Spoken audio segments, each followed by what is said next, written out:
Dr. Gundry here, and today I want to talk about some of the most misunderstood foods that are actually harming your health. Nightshades. Nightshades are a family of plants known as Solanaceae and include some pretty popular foods like this tomato. While a tomato may seem harmless, all foods in the nightshade family should really be avoided whenever possible, or at least handled very carefully. If you think about it, even the name is quite fitting. The label implies danger. But here's the issue with nightshades and why I strongly advise against them. Not only do nightshades contain some of the highest concentration of lectins, but they also contain another natural pesticide called glycoalkaloids. Much like lectins, these alkaloids act as the plant's first line of defense against bugs, viruses, bacteria, animals, and you guessed it, humans. The job of glycoalkaloids is to damage cell membranes by attacking your body's cholesterol, causing cells to split or leak. It's the reason why nightshades have been thought to contribute to health issues such as severe abdominal discomfort, dry mouth, confusion, vomiting, and even visual disturbances. It's the plant's way of telling us they're not to be messed with. Think about this. When you eat foods from the nightshade family, it takes your body over 24 hours to eliminate the glycoalkaloids. That means that eating these foods frequently can result in a buildup of the toxin compounds, causing the negative effects to become cumulative over time. So if you're scarfing potatoes or even so-called healthy eggplant every day, you could end up accumulating a hefty helping of these toxins.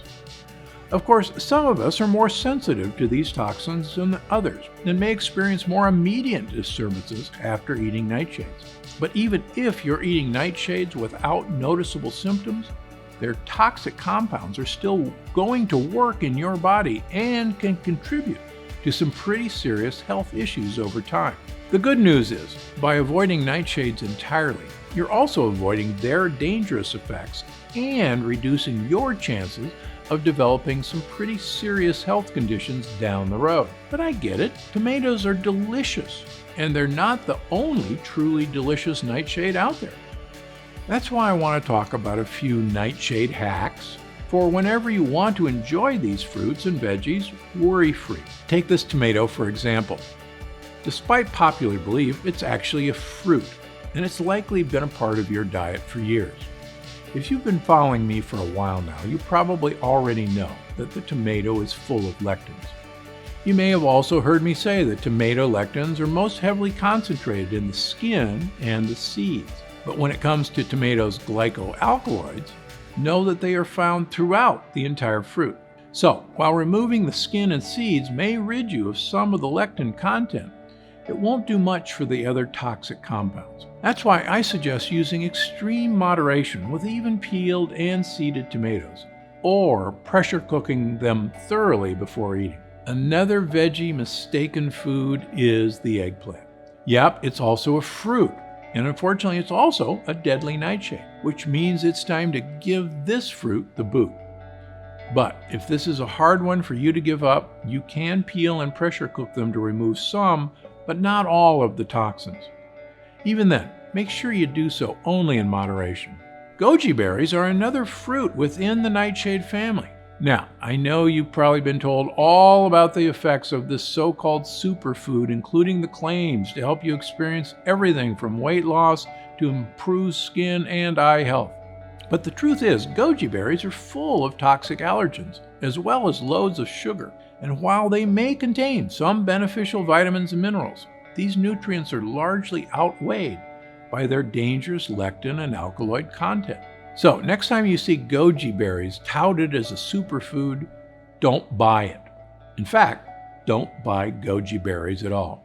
One of the world's most widely used food crops is classified as a nightshade as well. I'm talking about potatoes. Whether they're roasted, mashed, fried, or sliced and baked into chips, potatoes are constantly consumed. But unfortunately, the glycoalkaloids found in potatoes happen to be the most toxic.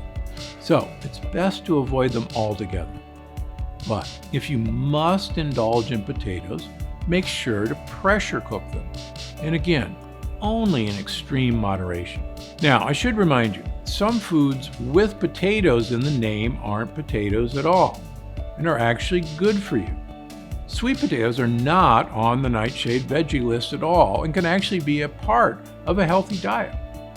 Keep this in mind next time you're craving a potato dish. Using a bit of olive oil and seasoning, you can easily turn sweet potatoes into delicious fries or chips. Another nightshade to watch out for are peppers. When it comes to the pepper, it's capsicum, the toxic compound responsible for the fruit's hotness, that can present some troubling symptoms.